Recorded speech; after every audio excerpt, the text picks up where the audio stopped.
हरे कृष्णा, हरे राम राम राम हरे हरे, हरे कृष्णा कृष्णा कृष्णा हरे हरे, हरे कृष्णा। आज का पाठ शुरू करते हैं दोस्तों। 21वां श्लोक। सैन्योरुभ्यो मर्दे रथं स्थापय मेयुच्यत यावदेता निरीक्ष्येऽहं योद्धकामान् व्यस्थितान्। 22वां श्लोक। केमरिया से योद्ध वे मिश्र स्मरण समुद्र में। अर्जुन ने कहा, हे केशव, कृपा करके मेरा रथ दोनों सेनाओं के बीच ले चले, जिसमें यहाँ उपस्थित युद्ध की अभिलाषा रखने वालों को और शास्त्रों की इस महान परीक्षा में जिनसे मुझे संघर्ष करना है उन्हें देख सकूं। यहाँ पर श्री कृष्ण साक्षात श्री भगवान हैं, किंतु वे अहेतुकी कृपावश अपने मित्र की सेवा में लगे हुए हैं। वे अपने भक्तों पर स्नेह दिखाने में कभी नहीं चूकते, इसलिए अर्जुन ने उन्हें अच्युत कहा। सारथी रूप में उन्हें अर्जुन की आज्ञा का पालन करना था और उन्होंने इसमें कोई संकोच नहीं किया। अतः उन्हें अच्युत कहकर संबोधित किया गया है। यद्यपि उन्होंने अपने भक्त का सारथी पद स्वीकार किया था, किंतु इससे उनकी परम स्थिति अक्षुण्ण बनी रही। प्रत्येक परिस्थिति में वे इंद्रियों के स्वामी श्री भगवान हृषिकेश हैं। भगवान तथा उनके सेवक का संबंध अत्यंत मधुर और दिव्य होता है। सेवक स्वामी की सेवा करने के लिए सदैव उद्यत रहता है और भगवान भी भक्त की कुछ न कुछ सेवा करने की कोशिश में रहते हैं। वे इसमें विशेष आनंद का अनुभव करते हैं कि वे स्वयं आज्ञादाता न बने, अपितु उनके शुद्ध भक्त उन्हें आज्ञा दें। चूंकि वे स्वामी हैं, अतः सभी लोग उनके आज्ञा पालक हैं और उनके ऊपर उनको आज्ञा देने वाला कोई नहीं है। किंतु जब वे देखते हैं कि उनका शुद्ध भक्त आज्ञा दे रहा है तो उन्हें दिव्य आनंद मिलता है। यद्यपि वे समस्त परिस्थितियों में अच्युत रहने वाले हैं, भगवान का शुद्ध भक्त होने के कारण अर्जुन को अपने बंधु बांधवों से युद्ध करने की तनिक भी इच्छा न थी, किंतु दुर्योधन द्वारा शांतिपूर्ण समझौता न करके हठ धर्मिता पर उतारू होने के कारण उसे युद्ध भूमि में आना पड़ा। इसलिए वह यह जानने के लिए अत्यंत उत्सुक था कि युद्ध भूमि में कौन कौन से अग्रणी व्यक्ति उपस्थित हैं। युद्ध भूमि में शांति प्रयासों का कोई प्रश्न नहीं उठता, तो भी वह उन्हें फिर से देखना चाह रहा था और यह देखना चाह रहा था कि वे इस अवांछित युद्ध पर किस हद तक तुले हुए हैं। श्लोक नंबर 23। योत्स्यमानावेक्ष्यहं ये एते यत्र समागतः धृतराष्ट्रस्य दुर्बुद्धयेत् पिरीश्चिकीर्ष्य च। 23वां श्लोक। योत्स्यमानावेक्ष्यहं ये एते अत्र समागतः धृतराष्ट्रस्य दुर्बुद्धयेत् पिरीश्चिकीर्षवे। मुझे उन लोगों को देखने दीजिए जो यहाँ पर धृतराष्ट्र के दुर्बुद्धि पुत्र दुर्योधन को प्रसन्न करने की इच्छा से लड़ने के लिए आए हुए हैं। यह सर्वाधिक था कि दुर्योधन अपने पिता धृतराष्ट्र की 60 गांठ से पापपूर्ण योजनाएं बनाकर पांडवों के राज्य को हड़पना चाहता था। इसलिए जिन समस्त लोगों ने दुर्योधन का पक्ष ग्रहण किया था, वे उसी के समान धर्मा रहे होंगे। अर्जुन युद्ध प्रारंभ होने के पहले यह तो जान ही लेना चाहता था कि कौन कौन से लोग आए हैं, किंतु उनके समक्ष समझौता का प्रस्ताव रखने की उसकी कोई योजना नहीं थी। यह भी तथ्य था कि वह उनकी शक्ति का, जिसका उसे सामना करना था, अनुमान लगाने की दृष्टि से उन्हें देखना चाह रहा था। यद्यपि उसे अपनी विजय का विश्वास था, क्योंकि कृष्ण उसकी बगल में विराजमान थे। 24वां श्लोक। संजय उवाच। संजय ने कहा, एव मुक्तो हषिकेशो गुडाकेशेन भारत सैन्योरुभयोर्मध्ये स्थापयित्वा रथोत्तमम्। संजय ने कहा, हे भरतवंशी, अर्जुन द्वारा इस प्रकार संबोधित किए जाने पर भगवान कृष्ण ने दोनों दलों के बीच में उस उत्तम रथ को लाकर खड़ा कर दिया। इस श्लोक में अर्जुन को गुडाकेश कहा गया है। गुड़ा का अर्थ है नींद, और जो नींद को जीत लेता है वह गुडाकेश होता है। नींद का अर्थ अज्ञान भी है। अतः अर्जुन ने कृष्ण की मित्रता के कारण नींद तथा अज्ञान दोनों पर विजय प्राप्त की थी। कृष्ण के भक्त के रूप में वह कृष्ण को क्षण भर भी नहीं बुला पाया, क्योंकि भक्त का स्वभाव ही ऐसा होता है। यहाँ तक कि चलते या सोते हुए भी कृष्ण के नाम, रूप, गुणों तथा लीलाओं के चिंतन से भक्त कभी मुक्त नहीं रह सकता। इसलिए कृष्ण का भक्त उनका निरंतर चिंतन करते हुए नींद तथा अज्ञान दोनों को जीत सकता है। इसी को कृष्ण भावनात्मक या समाधि कहते हैं।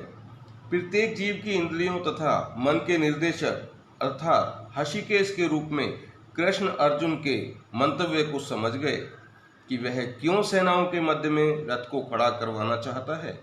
इसलिए उन्होंने वैसा ही किया और फिर वे इस प्रकार बोले। 25वें श्लोक में, भीष्म द्रोणोर्मुक्त है सर्वेषां च महीक्षिताम् उवाच पार्थ पश्यता अंश संवेता कुरुनीति।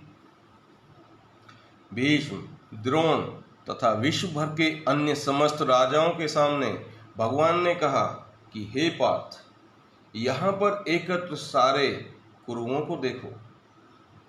समस्त जीवों के परमात्मा स्वरूप भगवान कृष्ण यह जानते थे कि अर्जुन के मन में क्या बीत रहा है। इस प्रसंग में हषिकेश शब्द का प्रयोग सूचित करता है कि वे सब कुछ जानते थे। इसी प्रकार पार्थ शब्द अर्थात पृथा या कुंती पुत्र भी अर्जुन के लिए प्रयुक्त होने के कारण महत्वपूर्ण है। मित्र के रूप में वे अर्जुन को बता देना चाहते थे कि चूंकि अर्जुन उनके पिता वसुदेव की बहन पृथा का पुत्र था, इसलिए उन्होंने अर्जुन का सारथी बनना स्वीकार किया था। किंतु जब उन्होंने अर्जुन से कुरुओं को देखने को कहा तो इससे उनका क्या अभिप्राय था? क्या अर्जुन वहीं पर रुककर युद्ध करना नहीं चाहता था? कृष्ण को अपनी बुआ पृथा के पुत्र से कभी भी ऐसी आशा नहीं थी। इस प्रकार से कृष्ण ने अपने मन की मित्र की मन स्थिति की पूर्व सूचना परिहासवश दी है। 26वें श्लोक में, तत्र पश्यति स्थितान् पार्थ पितृनत पितामहान् आचार्यान् तुलान् भरात् पुत्रोन् सखीस्तथा शिर्वश्रुवा स्वदुष्ये सैन्योरुभयोरपि। अर्जुन ने वहां पर दोनों पक्षों की सेनाओं के मध्य में अपने चाचा, ताऊओं, पितामहों, गुरुओं, मामाओं, भाइयों, पुत्रों, पौत्रों, मित्रों, ससुरों और शुभ चिंतकों को भी देखा। अर्जुन युद्ध भूमि में अपने सभी संबंधियों को देख सका। वह अपने पिता के समकालीन भूरिश्वा जैसे व्यक्तियों, भीष्म तथा सोमदत्त जैसे पितामहों, द्रोणाचार्य तथा कृपाचार्य जैसे गुरुओं, शल्य तथा शकुनी जैसे मामाओं, दुर्योधन जैसे भाइयों, लक्ष्मण जैसे पुत्रों, अश्वत्थामा जैसे मित्रों और कीर्तवर्मा जैसे शुभ चिंतकों को देख सका। वह उन सेनाओं को भी देख सका जिनमें उनके अनेक मित्र थे। 27वें श्लोक में, तान् समीक्ष्य स कौन्तेय सर्वान् बन्धु अन्वस्थितान् कृपया पर्याविष्टो विषीदन् अब्रुवीत्। जब कुंती पुत्र अर्जुन ने मित्रों तथा संबंधियों की इन विभिन्न श्रेणियों को देखा तो वह करुणा से अभिभूत हो गया और इस प्रकार बोला।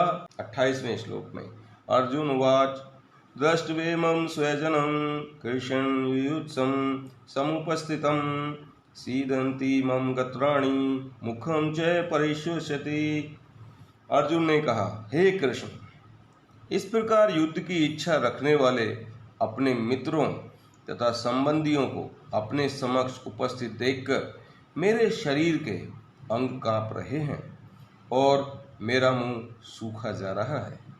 भक्ति से युक्त मनुष्य में वे सारे सद्गुण होते हैं जो सत्पुरुषों या देवताओं में पाए जाते हैं, जबकि अभक्त अपनी शिक्षा तथा संस्कृति के द्वारा भौतिक योग्यताओं में चाहे कितना ही उन्नत क्यों न हो, इन ईश्वरीय गुणों से विहीन होता है।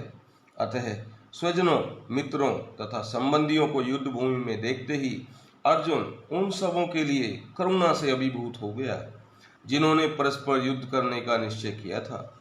जहाँ तक उसके अपने सैनिकों का संबंध था, वह उनके प्रति प्रारंभ से दयालु था, किंतु विपक्षी दल के सैनिकों की आसन्न मृत्यु को देखकर वह उन पर भी दया का अनुभव कर रहा था।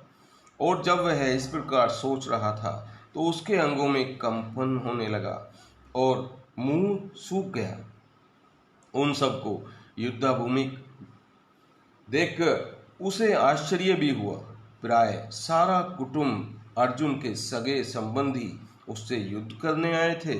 यद्यपि इसका उल्लेख नहीं है, किंतु तो भी सहज अनुमान लगाया जा सकता है कि न केवल उसके अंग कांप रहे थे और मुंह सूख रहा था, बल्कि वह दयावश रुदन भी कर रहा था। अर्जुन में ऐसे लक्षण किसी दुर्बलता के कारण नहीं, अपितु हृदय की कोमलता के कारण थे, जो भगवान के शुद्ध भक्त का लक्षण है। अतः कहा गया है, यस्यास्ति भक्ति भरवत किंचना सर्वगुणैस्तत्र समासते सुराः हराव भक्तस्य कुतो महद्रुणा मनोरथे सती धावतो बहिः। जो भगवान के प्रति अविचल भक्ति रखता है उसमें देवताओं के सद्गुण पाए जाते हैं, किंतु जो भगवत भक्त नहीं है उसके पास भौतिक योग्यताएं ही रहती हैं जिनका कोई मूल्य नहीं होता। इसका कारण यह है कि वह मानसिक धरातल पर मंडराता रहता है और ज्वलंत माया के द्वारा अवश्य ही आकृष्ट होता है। 29वें श्लोक में वैफ्तृष शरीर में रोम हर्ष च जायते गांडीव संस्थे हस्ताक्तब केच्वे परिदुहाते। मेरा सारा शरीर कांप रहा है, मेरे रोंगटे खड़े हो रहे हैं, मेरा गांडीव धनुष मेरे हाथ से सरक रहा है और मेरी त्वचा जल रही है। शरीर में 2 प्रकार का कंपन होता है और रोंगटे भी 2 प्रकार से खड़े होते हैं। ऐसा या तो अत्यधिक परमानंद के समय या भौतिक परिस्थितियों में अत्यधिक भय उत्पन्न होने पर होता है। दिव्य साक्षात्कार में कोई भय नहीं होता। इस अवस्था में अर्जुन के जो लक्षण हैं वे भौतिक भय अर्थात जीवन की हानि के कारण हैं। अन्य लक्षणों से भी यह स्पष्ट है, वह इतना अधीर हो गया कि उसका विख्यात धनुष गांडीव उसके हाथों से सरक रहा था और उसकी त्वचा में जलन उत्पन्न हो रही थी। ये सब लक्षण देहात्म बुद्धि से जन्मे हैं। 30वें श्लोक में न च शक्नो अमव्यस्तातुं भ्रमति च मे मनः निमित्तानि च पश्यामि विपरीतानि केशव। मैं यहाँ अब और अधिक खड़ा रहने में असमर्थ हूँ। मैं अपने को भूल रहा हूँ और मेरा सिर चकरा रहा है। हे कृष्ण, मुझे तो केवल अमंगल के कारण दिख रहे हैं। अपने अधैर्य के कारण अर्जुन युद्ध भूमि में खड़ा रहने में असमर्थ हो रहा था और अपने मन की इस दुर्बलता के कारण इसे आत्मस्मृति हो रही थी। भौतिक वस्तुओं के प्रति अत्यधिक आसक्ति के कारण मनुष्य ऐसी मोहमयी स्थिति में पड़ जाता है। भयम द्वितीयाभिनिवेश्यते स्यात्। ऐसा भय तथा मानसिक असंतुलन उन व्यक्तियों में उत्पन्न होता है जो भौतिक परिस्थितियों से ग्रस्त होते हैं। अर्जुन को युद्ध भूमि में केवल दुखदायी पराजय की प्रतीति हो रही थी। वह शत्रु पर विजय पाकर भी सुखी नहीं होगा। निमित्तानि विपरीतानि शब्द बहुत महत्वपूर्ण है। जब मनुष्य को अपनी आशाओं में केवल निराशा दिखती है तो वह सोचता है, मैं यहाँ क्यों हूँ। प्रत्येक प्राणी अपने में तथा अपने स्वार्थ में रुचि रखता है। किसी की भी परमात्मा में रुचि नहीं होती। कृष्ण की इच्छा से अर्जुन अपने स्वार्थ के प्रति अज्ञान दिख रहा था। मनुष्य का वास्तविक स्वार्थ तो विष्णु या कृष्ण में निहित है। बद्धजीव इसे भूल जाता है, इसलिए उसे भौतिक कष्ट उठाने पड़ते हैं। अर्जुन ने सोचा कि उसकी विजय केवल उसके शोक का कारण बन सकती है। हरे कृष्णा हरे राम राम राम हरे हरे, हरे कृष्णा कृष्णा कृष्णा हरे हरे, हरे कृष्णा। हरि बोल। ये था आज का पाठ, जो हमने आज तक 30 श्लोक खत्म कर लिए हैं। मैं जानता हूँ कुछ श्लोकों में मुझसे गलती हुई होगी पढ़ने में, मैं परफेक्ट नहीं हूँ। अगर कुछ ऐसी गलती हुई है, आपने कोई ऐसी मिस्टेक देखी है, तो मुझे क्षमा कर दीजिए। और अगर आपको इस पाठ से, आज के पाठ से कुछ भी सीखने को मिला है तो कमेंट में ज़रूर बताइए।